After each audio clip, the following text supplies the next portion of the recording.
नमस्कार, मैं हूं आरजू अंसारी और आप देख रहे हैं राष्ट्रीय जगत विजन न्यूज।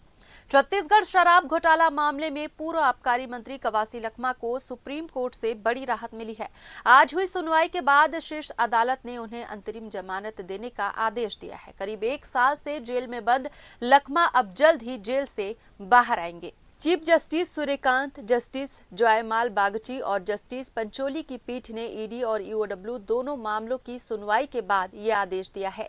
ईडी ने कवासी लखमा को 15 जनवरी 2025 को गिरफ्तार किया था। 7 दिन की रिमांड पर पूछताछ के बाद उन्हें न्यायिक हिरासत में भेजा गया था, जिसके बाद से वे रायपुर सेंट्रल जेल में बंद थे। बता दें कि कवासी लखमा पर शराब घोटाले से करीब 70 करोड़ रुपए का कमीशन लेने का आरोप है।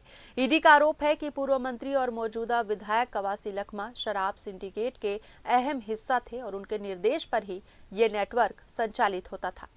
ईडी का आरोप है कि लखमा शराब सिंडिकेट के अहम सदस्य थे और शराब नीति बदलाव व FL10 लाइसेंस में उनकी भूमिका रही।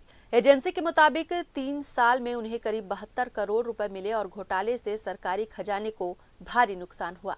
फिलहाल इस खबर में बस इतना ही। देश प्रदेश की खबरों से अपडेटेड रहने के लिए हमारे चैनल को सब्सक्राइब करें और नए खबरों के नोटिफिकेशन के लिए बेल आइकॉन जरूर दबाएं। नमस्कार।